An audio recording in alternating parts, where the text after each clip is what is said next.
West Side is the best side, mate. Let's learn the fun-sized story of the Sydney Ducks, the Aussie terrors of San Francisco.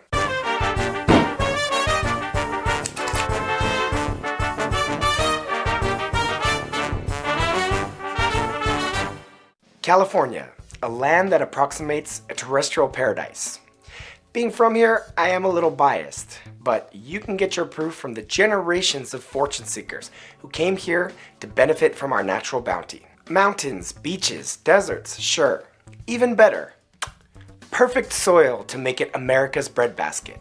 But nobody comes out here to make their fortune as a prune farmer.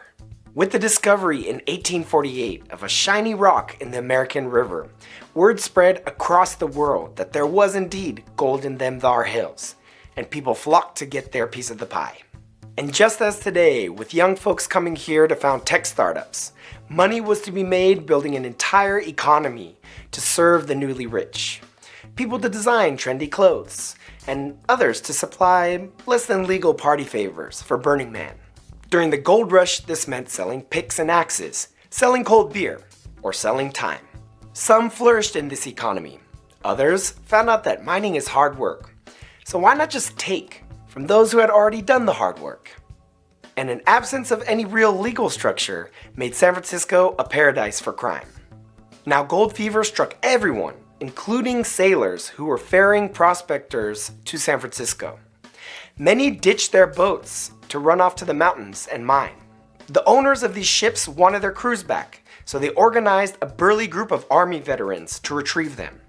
Some of them had learned the ropes of the street from the famous Bowery Boys gang in New York. You know them, Daniel Day-Lewis's homies. They called themselves the Hounds and quickly forgot about the sailors, opting to extort San Francisco's residents instead.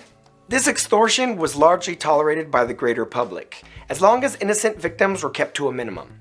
But occasionally, an action considered outrageous could bring the full fury of the city's citizens down on any gang. In July 1849, the Hounds decided to invade a tent city of Chilean immigrants. The attack injured or killed some women and children, and the city lost its mind. A lynch mob formed and rounded up 20 of the gang members responsible. The mob was calmed with promises of a trial, and without any jail in the city, the gang members were confined to an abandoned ship called the Warren. They had just effed around and found out, and this scared many criminals away from the city. Now there was a power vacuum just waiting to be filled. And who better than some real professionals, selected by the British Empire for their criminal ways? We're talking, of course, about Australians who had crossed to San Francisco in the thousands. Many of them were ex-cons and were not about to let their skills go to waste. They formed a gang called the Sydney Ducks and quickly became public enemy number one. The Aussies made an impression on the locals. One newspaper wrote, quote, "Some of these hangdog fellows walk with the peculiar swinging that a man learns during years in leg irons." For several years, they terrorized San Francisco, specializing in extortion and arson. Fires were common, and when each one tended not to burn Sydney town, the Ducks' home base, dwellers of the city started getting suspicious. Soon the populace became convinced that crime was again out of control. Not trusting the government, they organized their own law enforcement, San Francisco's first Vigilance Committee. This was more than just a lynch mob. This committee had 700 members, its own constitution, and was dedicated to providing fair trials. However, the committee wasn't averse to a little rope justice. After being caught red-handed in a robbery, an Australian, John Jenkins, was found guilty. No gallows were available, so they threw a rope over the beam of the customs house here in Portsmouth Square.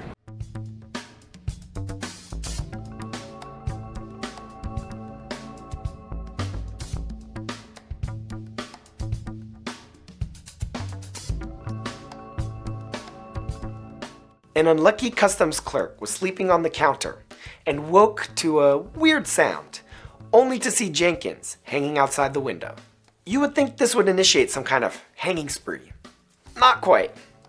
The committee hung only 4 people and then disbanded. The rest of some 90 were either deported to Australia or freed as innocent. In fact, enough lived that a jail was needed. So one was hastily constructed here at Clay and Stockton Streets, which is now in Chinatown.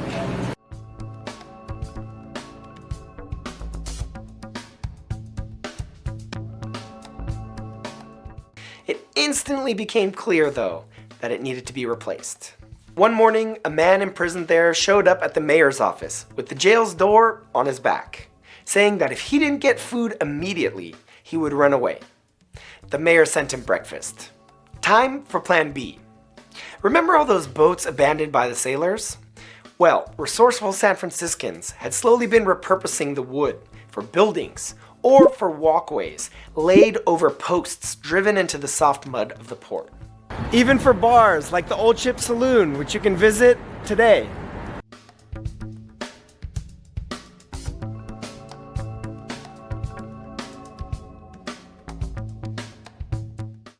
One writer commented on these walkways, calling the city, quote, a Venice of pine instead of marble.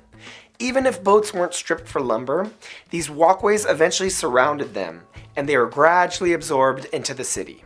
So of course, a prison could also be made out of one of these boats. It was located here at Battery and Sacramento Streets, but eventually closed down when a new prison was built in 1851.